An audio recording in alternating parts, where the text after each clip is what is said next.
Hello, Kim here from Kim Knight Health, and in this video I want to share what I call my 5 H's for overcoming depression, or at least helping overcome depression. And they are key essentials if we want to get out of depression. Now recently, unexpectedly, although now that I have the gift of hindsight I can see the complete picture, but recently I was walloped, blindsided with a very intense depressive episode which lasted a couple of weeks. And there were reasons for it, as I could clearly see, both during and afterwards. And it was part of quite an intense healing crisis that I was going through. And I've spoken about this in other videos. In particular, when I talk about the stress regeneration response, where we have to complete a complete natural cycle of healing, or the healing cycle, where there is what we call a stress phase and a regeneration phase, and often symptoms come in the regeneration phase. Many symptoms of many illness come in the regeneration phase, which means our body's actually healing, and that is when we get sick. And most people don't realize this. They think that when they get sick, that's the problem time, and actually it's the solution time. But without going into all of that, what I wanted to share from the deep insights I gained from going through this 2-week depression was some really key essential needs and factors that people need to take into account and need to get in order to heal from depression. And I'm talking about healing from depression without medication, without supplements. I'm talking about internal transformation. And what's really interesting about experiencing depression is that when you're in it, or what I call below the line, so there's like a line where you can have above the line is happiness and optimism, and below the line is depression and pessimism, and your life is just turning to shit basically. When you're below the line, you see life very, very differently. And if you haven't actually experienced being beneath the line, below this line, and many people, fortunately for them, haven't, you have no idea what it is like to be in the mind space and the head space of depression. And I would not wish it on my worst enemy. Not that I would wish things anyway on enemies, because I believe that they need healing too. But it's just a saying really, that we wouldn't wish something on our worst enemy. And I just would not wish depression on my worst enemy, because it is the most hideous thing to have to go through. One of the reasons being that it just feels like there is no light at the end of the tunnel, there is no hope, and it would be much easier to not be alive. So clinical depression is not fun, and I've experienced quite a bit of it in my life earlier on in my late 20s, and on the whole have knocked it on the head, but occasionally it knocks me on the head, and that's what happened recently. So just before I start going through the 5 H's, I just want to remind people, because a lot of people don't know this either, that a lot of depression is to do with depressing emotions. So when we depress or suppress emotional energy, emotions, then we can experience things like anxiety and depression. So anxiety is not an emotion, it's an overload of emotions. And depression is not an emotion. It's something we do. We do depression, we don't have depression. And when we depress emotions, we experience depression.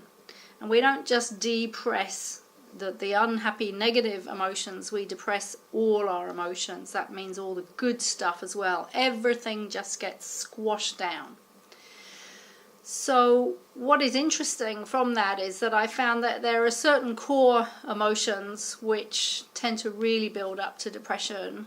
One of them is sadness, and that spectrum of emotions. One is anger and frustration, that spectrum of emotions, and also loneliness. And it's almost like a scientific equation. If you have either the sadness and or the frustration, plus a feeling of powerlessness or a pattern of feeling powerless and helpless, that can lead to this extreme feeling of depression. So just remember that. It's really, really important. Not a lot of doctors, even natural therapists, know this, so it's really important to understand. And I talk a lot more about this in my Stop Depression Now program, and I'll give the details of that at the end. So, the 5 H's. Now, 3 of these H's I don't believe are really well understood or well known by most people. And when I say most people, I mean doctors, therapists, but also family and friends. So this is why I'm sharing this information, because I want as many people as possible to understand this, because it's so important for both the people who are depressed, but also the people who are supporting those people to understand this. And as I said, I gleaned this information from when I was in the depression, looking out, asking myself, what is it that I'm craving right now? What is it that I absolutely need right now to help me through this? So, the first H is help. People who are depressed find it very, very difficult to reach out and ask for support because of the mind space that they're in. And that mind space of helplessness and hopelessness goes back to very deep core feelings of I'm not worthy, I'm not good enough, I don't matter, therefore I can't ask for help. And that will all have been set up in the first several years of life. Everything is set up in the first few years of life. All these patterns are set up then. And then they go into the unconscious and they drive our every thought and our every behavior. So we need support. And we need, I'm saying we because I'm, one of these people, but people who are depressed, they need support. And they need it in a most mundane way. They need help with very mundane, basic tasks. For example, going out and doing the shopping, or paying a bill, or filling in a form online. They need help with really, really basic tasks, because when your mind is in a depressed state, it just does not function normally. In fact, sometimes it barely feels like it's functioning at all. So for example, a couple of weeks ago, I was filling in a form online and I had to supply certain bits of information which I had to find somewhere else, in another online portal. And I just could not bring myself to log into that other portal to get the information I needed. Now, normally that task would have been easy, but when you're in that state, simple tasks are really difficult and overwhelming. And I don't know if you've seen the film About a Boy, which is a great film with Hugh Grant and I can't remember her name, but the Australian actress from Muriel's Wedding.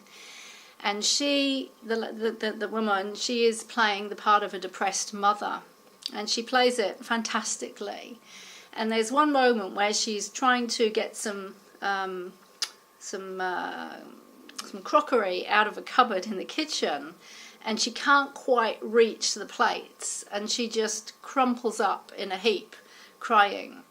Now, that is the sort of thing that happens to people who are depressed. Normal, mundane, easy tasks are just too much. And so we need support. We need support in a tangible, practical way, even though these tasks are really simple, but we also need the emotional support that comes with offering to do those practical tasks. So if you are trying to help somebody who is depressed, this is really important to know. It's really important to know, what is it I can do to help you? Because often, actually, even people can't even say what they need. I'm able to say it because I've been through this so many times and really delved into it from so many angles and studied it and learned how to get myself out of it, that I can see clearer than somebody who doesn't have the training and experience that I have. But it's so important, if you're a support person, if you're a partner, a family member, to know that this is the things, this is what needs, that this is what they need help with. And so, for example, you can ask the question, what do you need? How can I help you? And just see what they say. You may be surprised. We have no idea what they're going to say. But we need to ask the question, because a lot of people in my environment, they haven't experienced depression and they have no idea what it's like to experience it. And they're not asking the question to me because they have no idea of how unbelievably difficult it is to be in the headspace of depression. So ask these people, your family members, your partner, your children, whoever it is, what do you need? How can I help you? And so we have the tangible, practical help, just really basic tasks, which gives the practical help. And then it's so important for people to feel emotionally supported and to feel that they can reach out and ask for help, because it is one of the most difficult things to do when you're depressed, is to actually reach out, just make a phone call. Even if you're living with somebody in the same house, you could literally be in one room, a messy pile of tears in your bed, feeling like you just want to die, and somebody could be in the room next door and not have a clue what is going on next door. So if you're depressed, you need to learn how to reach out and ask for help. And if you're a support person, you need to really make sure that you're asking these people, how can I support you? And one of the most difficult things as well when you're in a depressed state is to make decisions and come up with solutions. It can be very, very difficult to use one's mind in a normal, intelligent, creative way when one is depressed, because the brain and the whole system is flooded with a cascade of depression chemicals, which just feels like your whole brain is shutting down and there's brain fog, and you just literally feel completely different in your brain, which is why, of course, when you go to the doctor, they give you medication which changes the brain chemicals. Now, that may be very necessary and it may be fantastic for a short-term solution, but it's never, ever, ever going to address the root cause, because the root cause is essentially going to be something emotional or mental, something that is going on in the mind. When I say mental, I don't mean mad. I just mean it's to do with the mind, to do with our thought patterns, to do with our conditioning, our unconscious programming.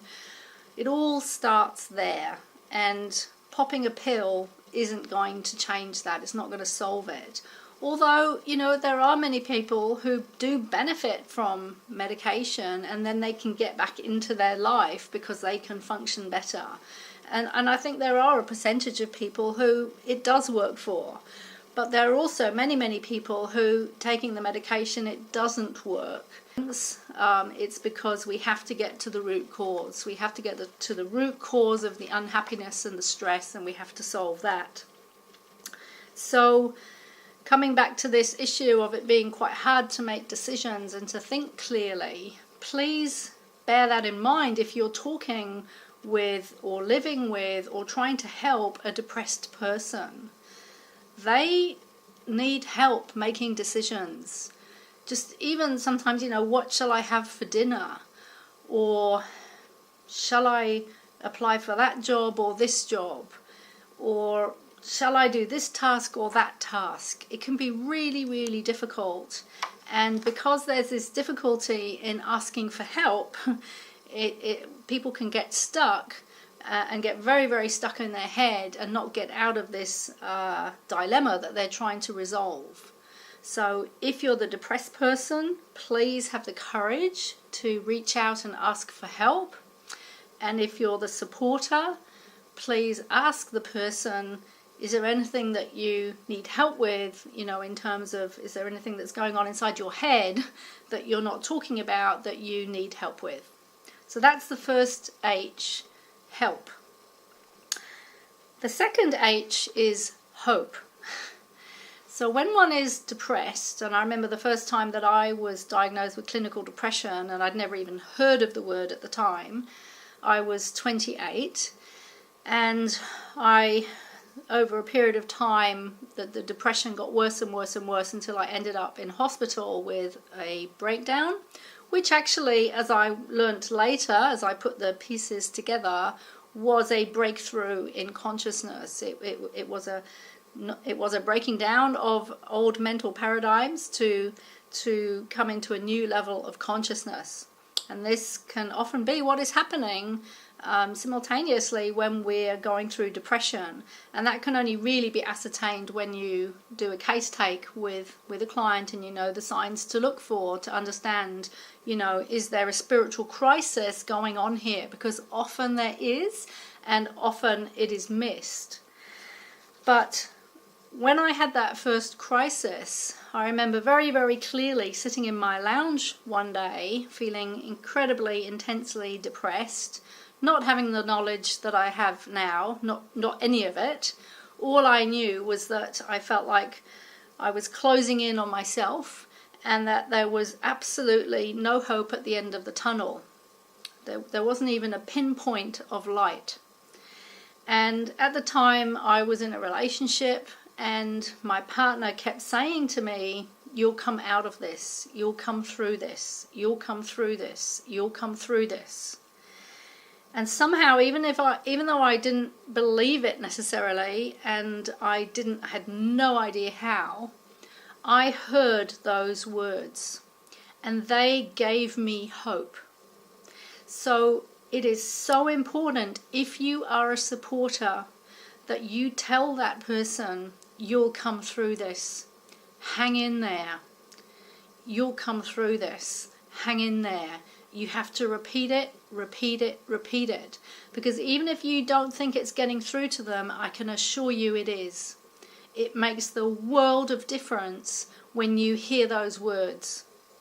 So this is really important. It's really important to encourage people who are depressed and to tell them that they'll make it through. You don't have to know how at that point. You just need to relay the information to them that they will come through, because to the person who's experiencing the depression, when we hear those words, it creates that pinhole of light at the end of the tunnel. It really, really does. So if you're a supporter, please remember to do this.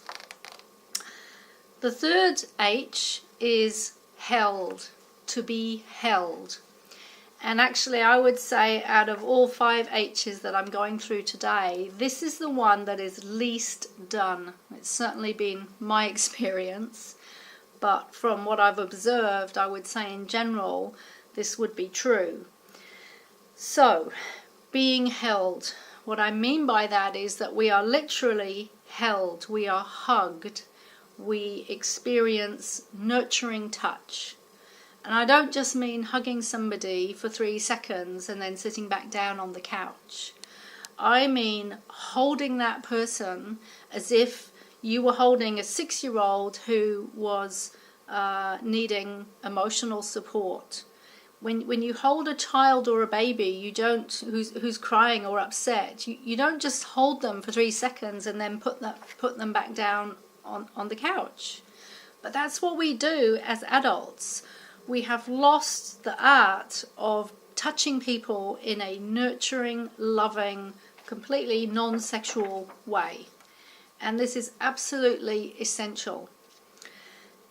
One of the things that has been found through research is that when babies are traumatized at a very early age, when they're born or shortly after, or even in the first few years, the most healing thing for the body-mind is to have positive, loving, nurturing touch. Because when the body and the skin is touched, there's a message and a relay that's sent through the nervous system and to every system in the body that revitalizes on a mental, emotional, physical, spiritual level. And this issue of not being held is huge, and has certainly been one of the most missing things in my life, and simultaneously is one of the reasons why I have experienced so much depression. So if you're the depressed person, please reach out and ask to be held and to be touched. And in particular, what is really useful is to put your hand, I don't know if it's always best the right hand, but it really depends how you're wired, but your dominant hand, let's say, put your dominant hand on the back of the person over their heart area. Just put your hand there. It is the most incredibly healing experience.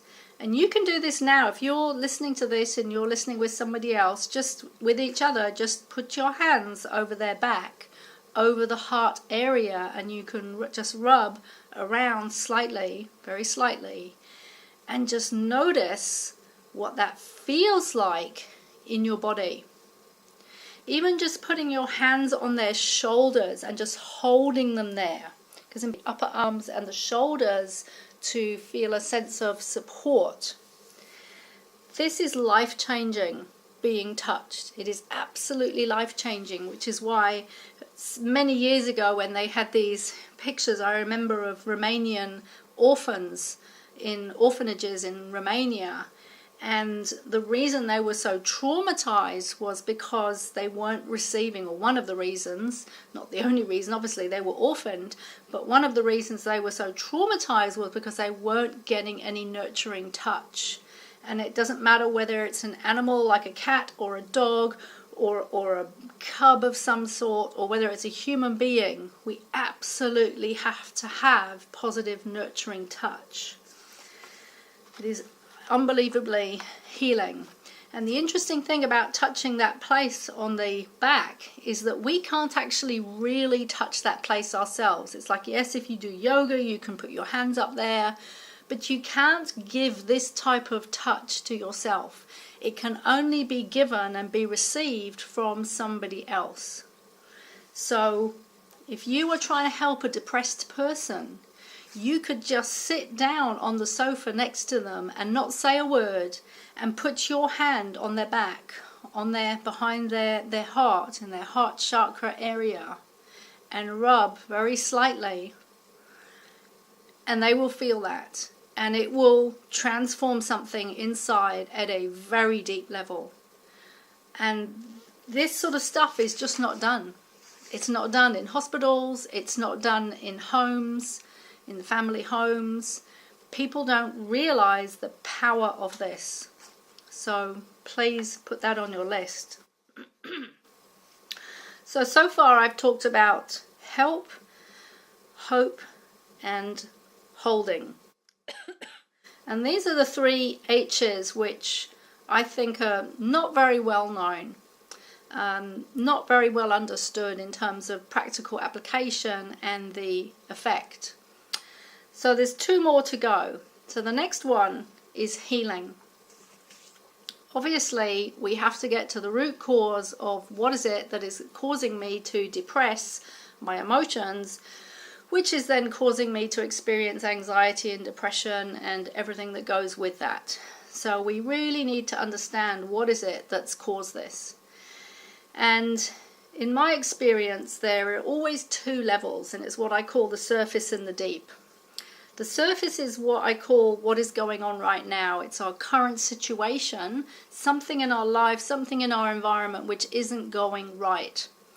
And often we're unable to find a solution for it, which creates even more frustration, and there's a pattern of powerlessness, and then there's no action, no solution, and so the depression just grows and increases.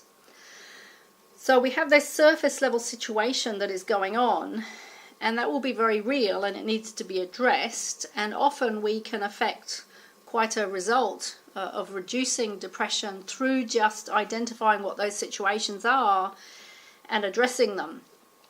However, we also need to understand that the reason those situations have been created in the first place is because of deeper issues that have not been resolved in our life at a much deeper level, at an unconscious level, and those issues will normally have been set up between the age of 1 and 7, literally from the moment of birth to the age of 7.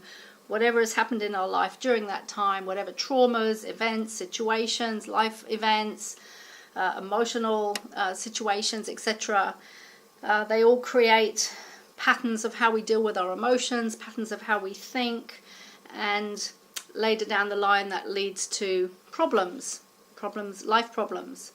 So we need to do healing. We need to heal on an emotional level. We need to learn how to master our emotions. We need to know how to take action in the now. We need to become aware of our thought processes and our mental patterning. We need to do a lot of work, and we have to make a lot of changes, and that doesn't happen overnight. That does not happen overnight. This is like months and years of work to move through this stuff. That doesn't mean that it's going to take months and years to get out of depression. I just experienced a 2-week period and I'm more or less out of it. I'm still a little bit vulnerable and fragile, but if we know how to get out of it and how to address what needs to be addressed, we can deal with it, we can manage it, we can move through. But it's really, really important to address these issues, to address these deeper issues, to address the current issues, and to have strategies to do all of that. And I do cover quite a bit of that in my depression program and also my other programs, my emotional health transformation program, and other programs, because it's all about inner transformation, change from the inside out, because it is all about changing from the inside out. There is no other way. Ultimately, we're all going to come to this point where we understand that all change comes from within. And in order for that to happen, we have to do the work. There is no other way. Nobody else can do it for us, but we can do it if we have the right support, and we have the right strategies, and we have the right guidance. So the last H is habits, or healthy habits.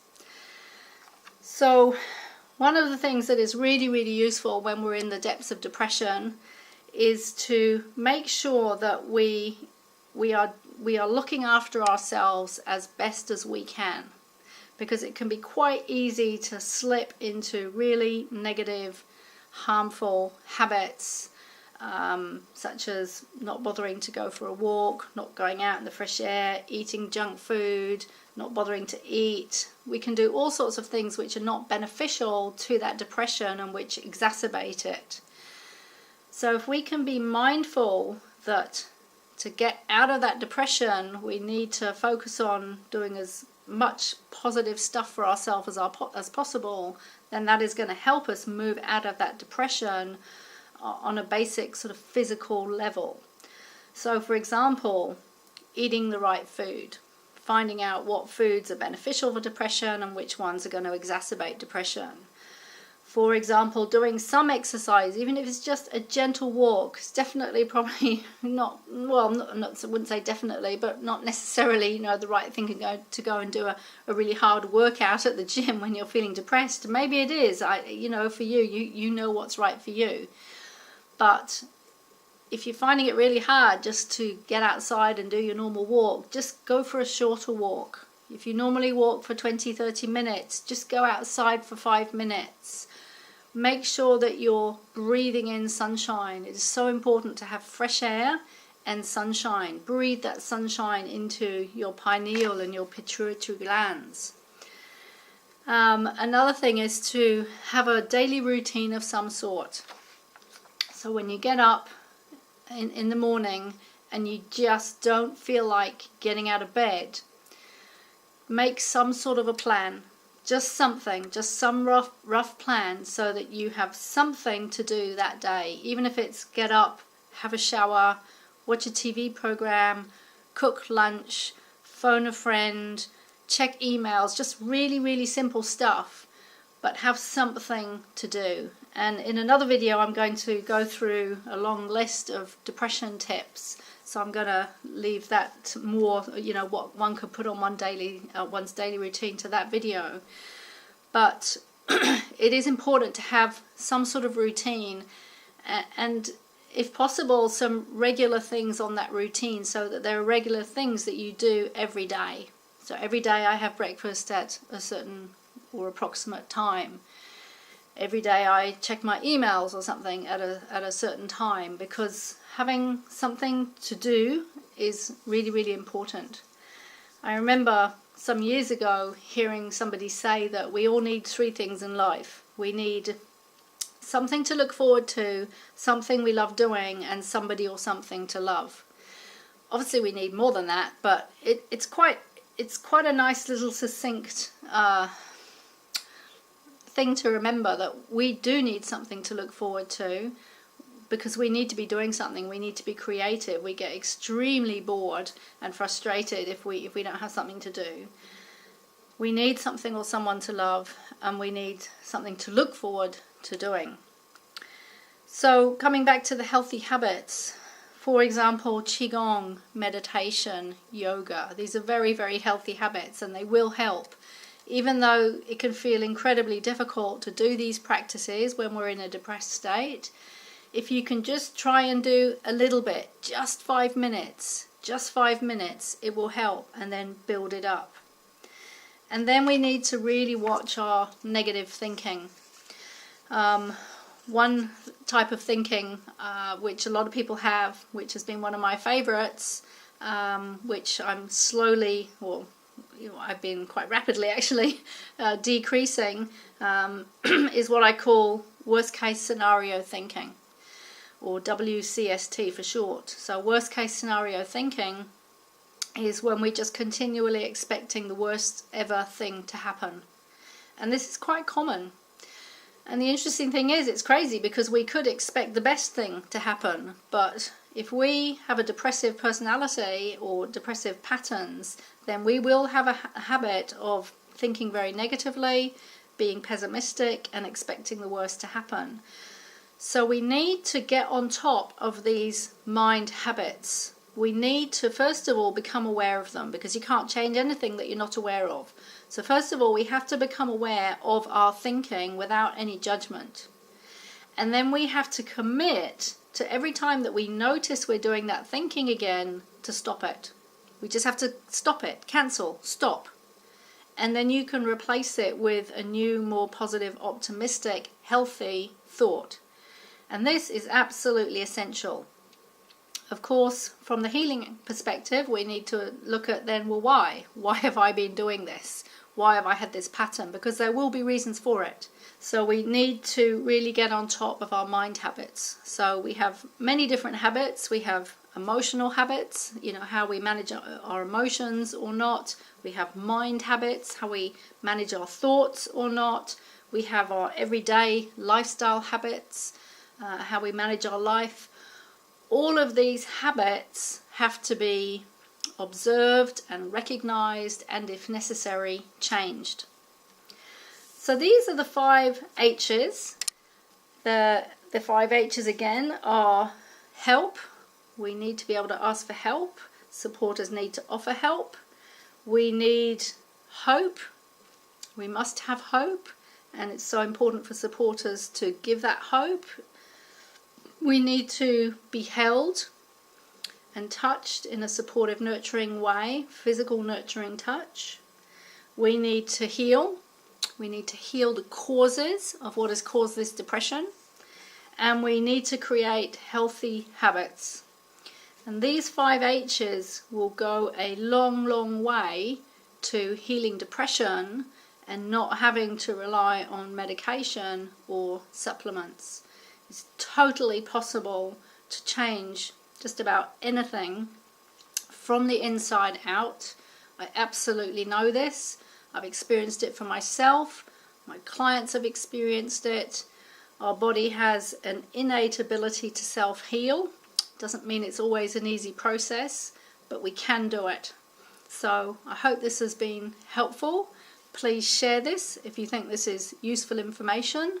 I know it's useful information because I'm speaking from the personal experience of being deep, deep inside that depression and knowing and recognizing what is it that I need, both from myself to myself, but also what is it that I need from others. So thank you for listening, and I'll see you in another video.